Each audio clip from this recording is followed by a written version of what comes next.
My name is Emily and I hope you're ready for a journey back in time, because I'm standing here at the Dinosaurs Alive exhibition at the Adelaide Showgrounds. I'm excited, so let's go check it out.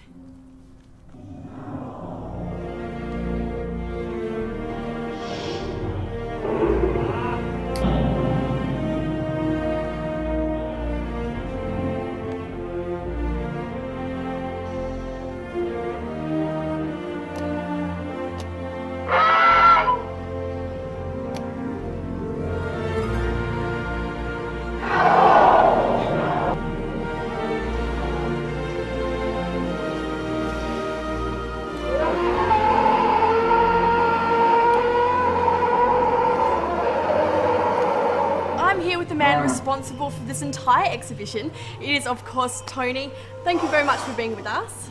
Pleasure. Thanks for having us. Okay, now first we're going to talk about the company that's behind this entire exhibition. Is of course Exhibition Projects. Tell us a bit about the company.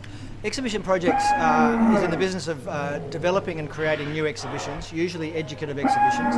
We take projects from Europe and send them into Asia, and some from Asia into Europe, and bring them into Australia as well. Yeah, right. So is this an exhibition that's been on anywhere else, or is it here for the first time? It's two answers. It's not the first time we've done robotic dinosaurs, but without doubt this is the largest and the most authentic, with the real trees, real plants, real rocks and real everything else. So this is pretty special. Right. And why dinosaurs? Is this something that's you're very into the dinosaur scene, or? Not dinosaurs specifically, but I am into robots. In a pretty big way. Well, if you are into robots, I mean, dinosaurs are a great way to go, because, I mean, these guys are absolutely impressive. Tell us a bit about what went into building these creatures. Well, it's a long process. They start with a sculpting of a maquette, which is quite a small, anatomically correct, based on fossil records, sculpture.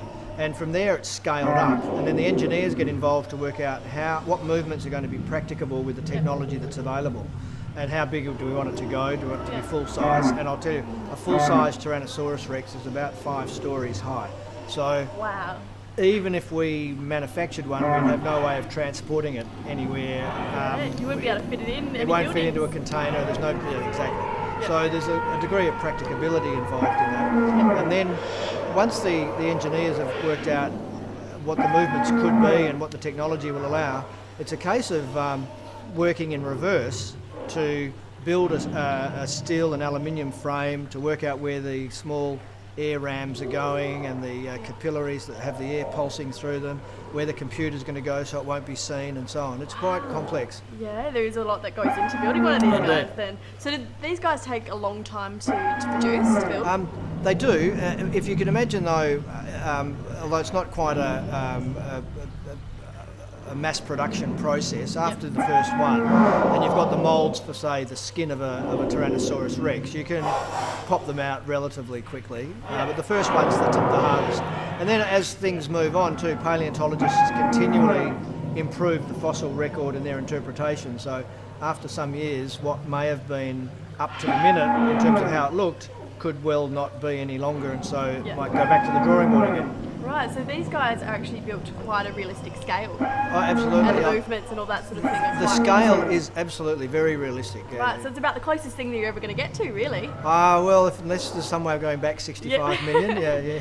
And what are these guys made of? A combination of steel in their framework and aluminium. Yep. Plastic tube inside, that's the veins for the air basically, and there's a lot of it. And then the outside is a foam and a latex rubber. A latex rubber. Yeah, I was wondering if it was rubber. It works as a very realistic cover. It really does look like skin when you're walking past. And then it's a special latex that can take paint so that they can be coloured up. Yeah. Wow, great. And was it a lot of people that were involved in putting the whole show and the animals together? All up over the last 18 months, about 120 people have been involved in it. In the last 10 days, just in Adelaide, there've been about 50 people. Wow, so it must be really exciting to finally get the show. This is it, yeah, it's very exciting. I know you've got a lot going on. Is of course you've got the dinosaurs here, which is the main aspect. But we've also got a great atmosphere here. Now there has been a lot that's gone into almost the setting and the landscape as well. Indeed. Now is that also quite realistic to the times? No. No? No way. No. I mean, there are a few plant species that are around today still that have connections going back 65 million years. But the tallest we could get is about 1.5 metres, and it's impossible to. And they didn't live in the same time period as all of the dinosaurs we have on display. Yep. So what we've tried to do is simulate a forest environment as opposed to replicate everything precisely as it would have been. Now, so we've got obviously the atmosphere and the dinosaurs and everything. Now, for the kids, I do believe there are some other activities that they can get involved in. Indeed.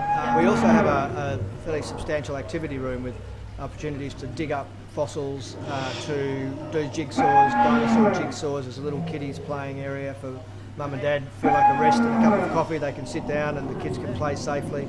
And other activities like that. Right, so it really is a day for the whole family to get involved. It is. Wow, thank you very much for being with us, Tony. I think I'm going to run off and try one of these jigsaws. Yeah, go for it. Thank you. Thanks. Thank you. I have had a great day at the Dinosaurs Alive exhibition. Don't forget to check it out. It is at the Sterling Angus building at the Adelaide Showgrounds. It's open from 9:30 a.m. until 5 p.m, 7 days a week. For more information, you can visit www.dinosauralive.tv and you can get your tickets at the door.